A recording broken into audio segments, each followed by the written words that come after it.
설마 했던 미 연준이 돈을 풀고 있습니다.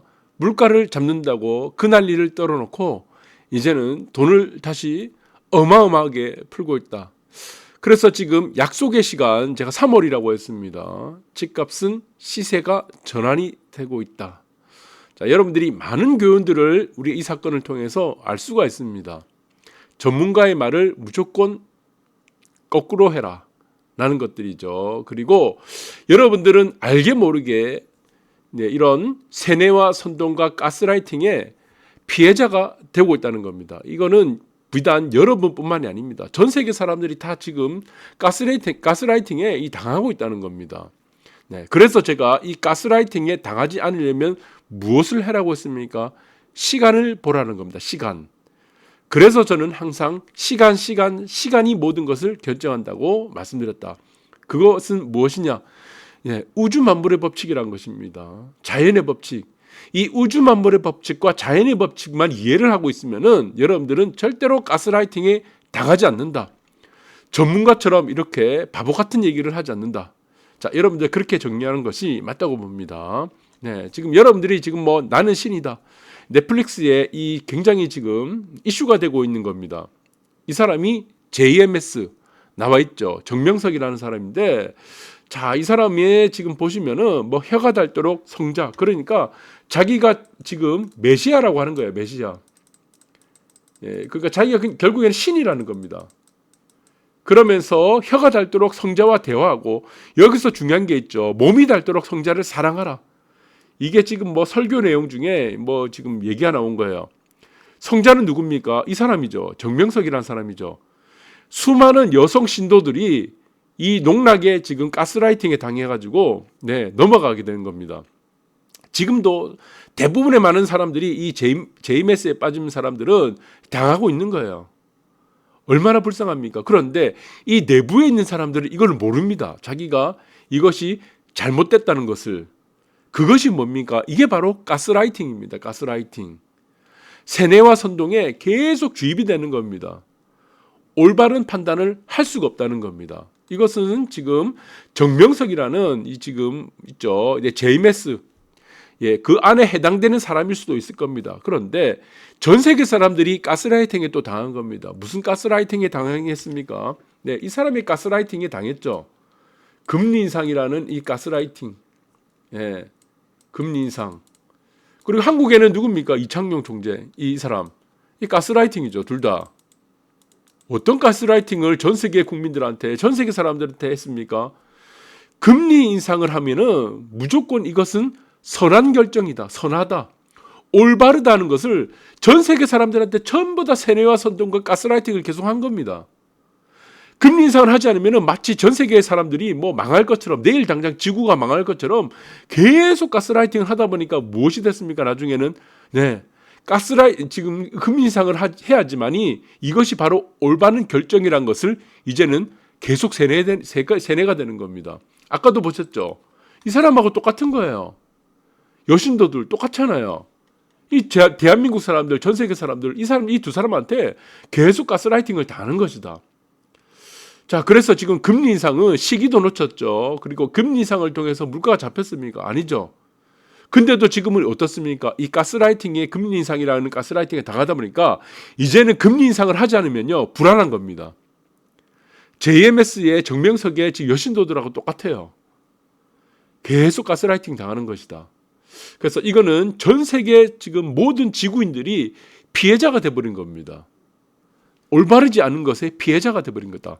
대한민국 국민들은 어떻습니까? 지금 이창용 총재 맨날 지금 금리 인상, 환율 안정이 되면 또 뭐라고 합니까? 또 금리 인상, 물가 잡아야 된다 그러고 가스라이팅이 계속 당하다 보니까 어떻게 돼? 국민들은 정말 피폐해지는 겁니다. 가난해지고 있어요. 빚만 더 쌓이고 고금리를 해결할 방법이 없으니까 사채 시장 더 비싼 금리를 땡겨서 유지를 해야 되는 가스라이팅에 당하는 겁니다. 그러면서 말 한마디도 못하는 거예요. 이것이 잘못됐다고 말 한마디 못하는 거예요. 왜? 가스라이팅에 당하고 있으니까. 금리 인상은 당연한 거라고 지금 모든 대한민국 국민들, 전 세계 사람들이 그렇게 믿고 있으니까. 그런데 아이러니한 일이 벌어진 겁니다. 결과는 결국 어떻게 됐습니까? 정명석의 결과는 어떻게 됐습니까? JMS. 감옥 갔습니다. 자, 지금 앞에 보시는 이 두 사람에 의한 결론이 무엇이겠습니까? 네, 은행 파산이죠. 11개 은행 지금 뿐만이 아니고 지금 마찬가지로 CS, 네, 크레딧 스위스라는 즉 스위스 있는 은행까지 국제적인 글로벌 은행까지도 넘어가게 되는 겁니다. 그래서 이런 뱅크런이 결국 나타났다. 이 결과입니다. 결과가 이거밖에 없어요. 뱅크런. 파산이죠, 파산. 뱅크럽시. 자, 그래서 이 결론은 어떻게 됐습니까? 결론은 엉뚱한 방향으로 갔습니다. 완전히 엉뚱한 방향으로 갔어요. 퍼스트 리퍼블릭에 39조 원 긴급 투입을 한 겁니다. 이 말이 뭡니까? 돈 풀기죠, 돈 풀기. 돈 풀기가 돼버린 겁니다. 그러면 연준은 돈 풀기를 안 하냐? 어떻게 됐습니까? 여러분들 뉴스를 잘 보셔서 알 겁니다. 연준도 돈 풀기를 하고 있는 거예요. 자, 그러니까 이 파산 상태가 이어지고 있으니까 이제는 똑바른, 네, 올바른 결정을 사람들이 해야 되는 거죠. 그럼 뭡니까? 더 이상 이제 금리를 올리면 안 되겠죠. 왜? 은행들이 줄줄이 사탕으로 파산하게 되니까. 대한민국에 있는 은행들도 다 파산하게 되니까. 그런데 이 올바른 결정을 할 수 없는 것이 뭡니까? 이제는 채권 전문가의 45%는 미 기준금리 동결이 이제 할 거라고 하는 올바른 이제 생각을 하는 거예요. 올바른 생각들. 네, 금융 시스템이 붕괴될 수 없으니까. 그런데 47%는 인상 점친다고 하는 이 47% 사람들은 뭡니까? 아직도 가스라이팅을 당하고 있다는 겁니다. 가스라이팅. 세뇌와 선동에서 벗어나지 못하는 거예요. 왜 가스라이팅을 당하고 있습니까? 이제까지 계속 금리 인상은 올바른 것이라고 하는 이 세뇌와 선동의 교육을 계속 받다 보니까 언론을 통해서 이제는 금리 인상을 하지 않으면 뭔가가 잘못됐다고 생각하는 거예요. 금리 인상은 당연하다고 생각하는 이 가스라이팅의 함정에 빠지게 된 겁니다. 결론은 이겁니다. 그런데 연준이 어떻게 됐습니까? 연준. 네, 연준 웃긴 게 보시면은 유동성 위기에 벗어나자고 하면서 연준이 어떻게 됐어요? 415조 원을 돈풀기 하고 있습니다. 이 돈풀기. 미치고 환장하는 일입니다. 이거. 물가 잡는다면서요. 근데 무슨 또 돈풀기를 합니까? 대출해주면 당연히 돈을 푸는 거죠. 네. 자, 이거 뭐 지준율이라고 해서 지급 준비율도 마찬가지지만, 네, 중앙은행 마찬가지입니다. 미국에는 지금 중앙은행 역할을 하고 있으니까, 네, 사기업이지만, 네, 그런 지준율, 지급 준비율을 통해서, 네, 은행과 이렇게 중앙은행과 일반 은행, 시중은행, 지방은행과의 어떤 돈을 주고받는 게 있습니다. 그것을 통해서, 네, 지금 돈을 풀고 아니면은 지금 긴축을 통한 이런 이제 네, 이런 작용들을 합니다. 네, 그렇죠. A라는 중앙은행이 있고 B라는 이제 은행이 있습니다. 이거 서로 주고받는 거예요, 돈을. A라는 것이 B한테 이제 A는 중앙은행이죠. 중앙은행이고 B라는 이제 시중은행이 있습니다. 이것을 빌려주는 행위를 뭐라고 합니까? 이걸 빌려주는 거를 빌려주는 게 이제 양적 완화가 되는 겁니다. 네, 이것이 뭡니까? 돈을 푸는 거죠. 그러니까 연준이 돈을 빌려준다고 하는 거죠. 이게 뭐 공짜로 주진 않습니다. 네, 이것을 보시면은 이제 지급률이란다. 지급준비금이라고 합니다. 지급준비. 네, 그래서 환매가 일단은 기본적으로 되는 거죠. 서로 돈을 주고받으니까 돈 풀기 하고 있는 거예요. 그러니까 말과 행동이 전혀 다르다는 겁니다. 지금 보시면은.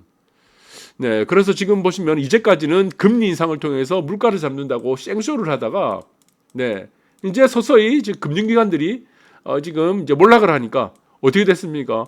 갑자기 또 올려버리는 겁니다. 그러니까 이게 문제가 되는 거예요. 돈을 풀었어. 돈을 회수를 해야 돼. 시중은행들한테 돈을 대출했죠. 그 대출을 다시 회수를 하면 되잖아요. 회수를 해야 되는데 금리를 급격하게 올리다 보니까 어떻게 됩니까?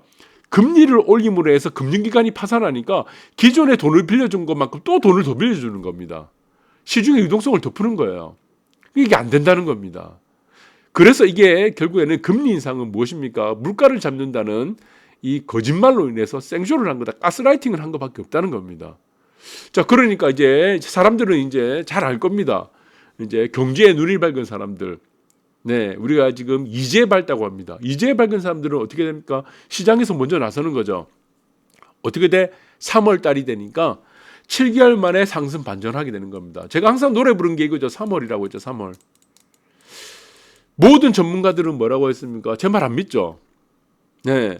대한민국에 있는 모든 부동산, 전 세계에 있는 모든 부동산 주식시장에 있는 사람들 중에 시간에 대해서 논리를 얘기하는 사람은 없기 때문에 다 폭락한다 그래.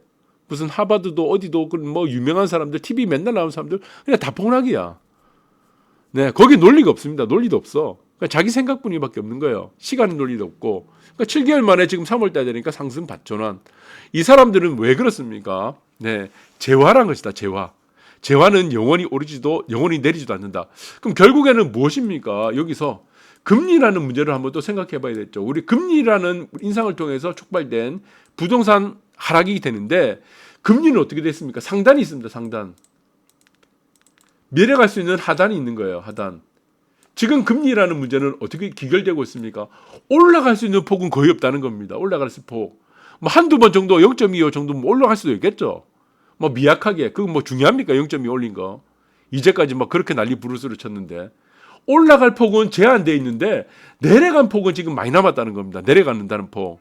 주가도 마찬가지예요. 주가 고점이란 게 뭡니까? 고점. 주가는 이제 왼쪽에 보시면 나있죠. 주가 고점이란 거 무엇이냐?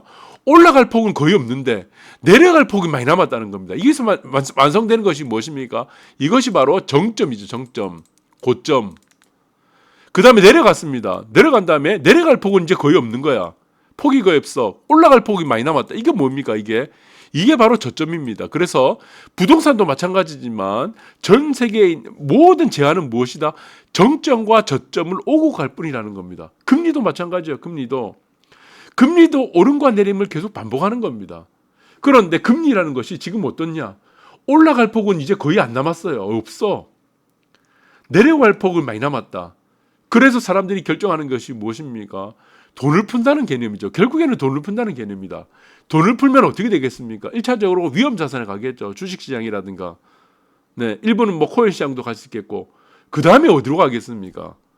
부동산이죠. 부동산. 뭐 말할 필요 없습니다. 입이 아픕니다. 예, 여러분들 뭐 어느 정도는 잘 아시니까 더 이상 말 안 하겠습니다. 그래서 이젠 정말 집 사야 하나요? 집값 심리 회복세 빨라졌다. 결국에는 뭡니까? 이 고민을 하는 것 자체가 무엇이다? 네, 뭐 지금은 뭐 집값이 뭐 크게 뭐 오른다 이 얘기가 아닙니다. 급락에서 이제 벗어난다는 거예요. 급락에서 이제까지 얼마나 급락을 했습니까? 벗어남. 네, 이 정도라 이해하시면 되는데 결국에는 이런 질문을 하는 사람들은 자체가 저는 그렇게 생각합니다. 뭐 집 한 채 정도는 내가 살 집을 마련해야 되는 게 맞는데 지금 전문가들이 지금 여기 왔어요. 이 국면에 왔어. 금리가 이제 더 이상 내려갈 폭이 없다고 했죠. 이 국면에 오게 되면 전문가들이 뭐라고 했죠? 이거는 매도라고 했죠. 매도. 네, 새로운 논리가 등장한다고 했죠. 논리. 폭락에 대한 논리 등장합니다. 네. 그러나 여기서 이제 쭉 올라가다 보면은 이 또 정점에 이르게 되죠. 정점에. 언젠가는 또 정점에 이르게 되죠. 왜 정점에 이르게 됩니까? 금리라는 문제. 그 다음에 무엇이죠? 공급. 2026년부터 공급 안 나오잖아. 공급이 안 나오잖아요. 그러면은 항상 어떻게 되냐? 금리에서 최고점과 공급이 가장 많을 때가 항상 보시면은 둘 중에 하나. 집값이 가장 쌉니다. 그런데 여기서는 정점에 이르게 되면 어떻게 돼? 전문가는 어떻게 확신을 한다고 했죠. 확신. 왜 확신합니까? 금리가 가장 싸거든. 그 다음에 공급 물량이 없거든. 사실 공급 물량이 없거나 금리가 가장 쌀 때가 항상 고점이란 거죠. 우리는 세상을 바라볼 때 거꾸로 봐야 됩니다. 거꾸로. 그래서 거울 이론이라고 합니다. 거꾸로 보는 거예요. 네. 그래서 지금 보시면은 이럴 때 전문가들은 확신을 통해서 무주택자들이 사는 곳은 언제다? 네, 항상 시세의 꼭지에 있다. 여러분들이 그렇게 보시면 될 것 같아요. 그래서 지금은 집값의 심리, 회복세 이것을 좌우하는 것은 딱 하나밖에 없다. 금리 급등으로 내려간 집값은 결국에는 금리가 이제 상단에 와 있다는 어떤 지금 집을 사는 사람들에 의한 확신이다. 그것은 시장이 자연적으로 만드는 것이다. 저는 그렇게 보고 있습니다. 전문가들과 완전히 반대로 가는 것은 바로 시장이다. 여러분들 참고하시기 바라겠습니다. 감사합니다.